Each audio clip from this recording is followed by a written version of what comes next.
Alex Van Pelt was not warm to the idea of Drake Maye starting at that point. I hope he is warmed up to it by now, because here it is. I think he has. I think he has because he's watched the last 2 weeks, and he's seen meat left on the bone when it comes to this passing game. And I think the hope was Jacoby Brissett would play and play well enough to buy Drake Maye a little bit more time, where they would be relatively competitive. I don't know how different things would be in terms of the actual record, but they wouldn't be 31st in the league or wherever they are in terms of points per game. That was the hope. That was part of the plan. And they're not and they are there. Excuse me. They are there. They are where they are. And so nobody, in my opinion, nobody is more aware, though, of how bad they've been with the passing game in particular than the guy who is running the passing game, Alex Van Pelt. Oh, that's and good. So I do sense they don't look like a pro offense. Just based on some of the conversations that I've had, that there is some excitement from him specifically in terms of how he might be able to help the rest of the picture look. So you're saying that I'm not putting words in his mouth, just by your conversation with him and what you take away, is that they're limited in what they can do having Jacoby be the quarterback to pull the trigger. Dead last at passing yards per game in the NFL at 119.4. I don't think it's close to being last. Oh, no, they're 15 yards off. Yeah. Second to last team. It's incredible. It's a big gap. 2 touchdown passes in 5 games. That's not modern day football. No, they're second to last in points in the league, second to last in yards per game in the league. I do a breakdown segment for Patriots this week, second show I do with the team. And normally I'm showcasing one of the receiver skill guys. And remember when I did Jennings last week. I did Stephon Diggs this week. And he individually, with all those other guys, Nico Collins, all of them that they have, he collectively has better statistics than the entire Patriots receiving core, including tight ends. Throw tight ends, mix them all in. His numbers are better than your entire offense at the National Football League level in throwing the ball. The passing game's been dysfunctional, though. That may be more the reason, like, why he's getting the call and not just rolling with Jacoby, because I don't think you could do it to your team. Meaning, the defense and guys with arms hanging off out there playing, Jennings playing through pain, like all these guys, like this guy's lighting us up in practice. Why isn't he playing? Because you don't want him to get hurt? Like, get past the hurt commentary and get him in there and get some damn experience going with this kid. There's going to be some bumps. There are. But at the end of the day, you lose the game, you're going to be entertained, or you're going to be like, damn it, we were only 10 of 17 throwing the ball today. It's got to be better than that. So I've been saying it all week, and to your point, it is. There's a combination of things here that are happening that have led to this decision, right? It's Drake Maye's readiness.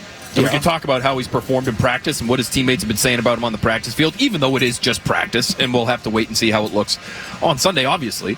But it's also, things got ramped up because the offense has performed poorly.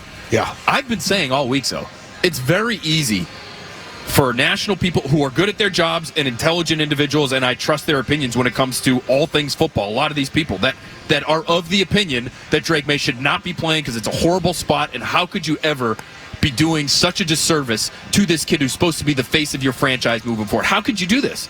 People are flummoxed by this decision that the Patriots have made here, and I think it's easy to say those things when you are removed from it. Right.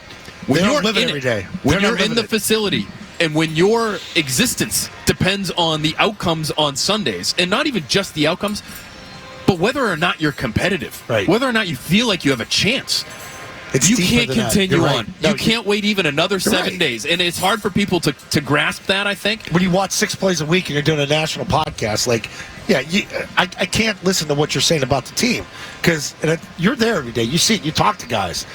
Imagine it 3 steps deeper with the actual players, what they feel like. What offensive coaches feel like. Scott Peters could be like, hey, we blocked it up the best we could this week. And then when we did have time, we're throwing the ball on the ground. The hours. All the hours those guys are putting in, so the assistants, the players themselves, the treatment. And you're going to look at them and say, no, actually, it's more important that we take care of this one person, Drake Maye, shelf him, than everybody else. No, we're not going to pull that lever to try to improve things. I know we're last in the league, and it's been going this way for over a month now, but we're actually going to ignore all that because it's more important for us to take care of this guy than the rest of you. You can't send that message to a locker room, especially when you're a first-year coach. It's great for the Packers, for on two separate occasions with Hall of Fame quarterbacks to be able to sit young players at that position. Great for the Chiefs to be able to do it. The Patriots can't get away with that because they're not playing well.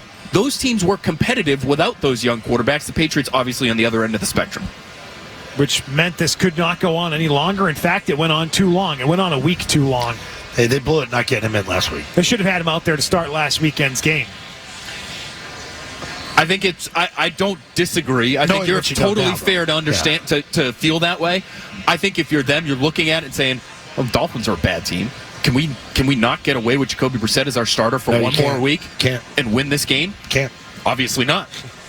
Yeah, but I think that's probably how they felt going into it. Can we buy him a little bit more time? Can we win this one on defense, win it 16-10, and move on from there? How do you think he's going to look Sunday? I think it's going to be fun for us. I think he's going to be dynamic.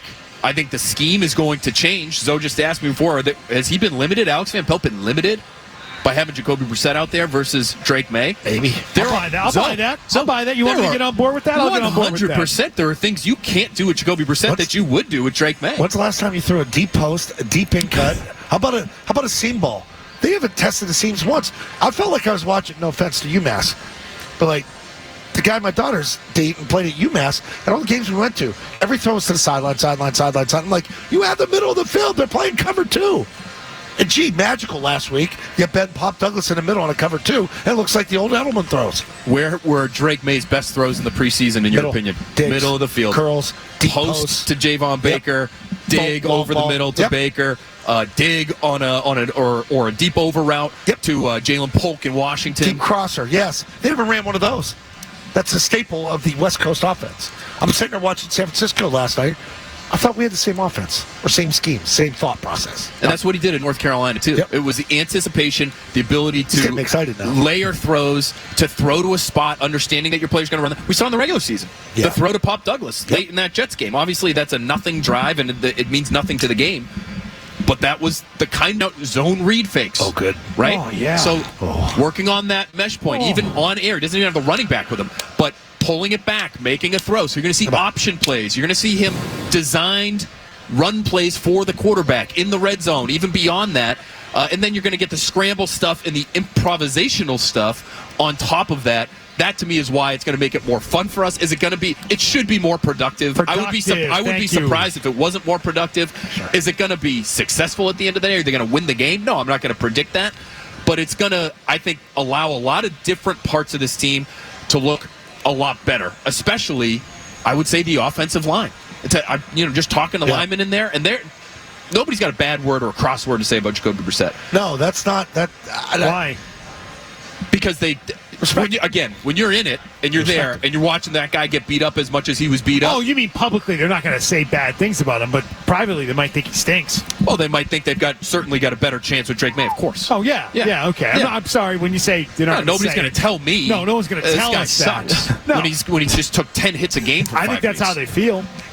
I haven't had a single person tell me that, and it would be. Well, that's because honestly, it would be rude, and they know it. Well, it would be. So that would kind of suck for a fellow teammate to look at Jacoby Brissett and be like, and tell an media person that guy blows. But I'm telling you, I think they're thinking it, and I think they know it. I think they know that he is not going to get them anywhere, and he is not going to help them get better as a team, and he's not going to help those receivers catch more footballs. They know that. They're not blind to it. And here's what Drake May can do beyond what Jacoby Brissett was giving them that will make defenses in some ways and in some situations, I think, one-dimensional. It's with their pass rush. If you're a pass rusher and you're Danielle Hunter and you love to run the hoop, right? You love to get upfield and use your athleticism and bend the corner. You better be a little bit more careful going against a mobile quarterback this week when you want to do that, because all of a sudden a big gap gets opened up and he could just scoot right between two offensive linemen or two defensive linemen and maybe pick up 8 yards on third down. So I think you have to be a little bit more controlled in your rush if you're defending Drake May versus Jacoby Brissett. You also, I don't know how much man, the Texans do play a lot of man. They play a lot of cover one. But I don't know how much you want to play against, especially a rookie quarterback who can move.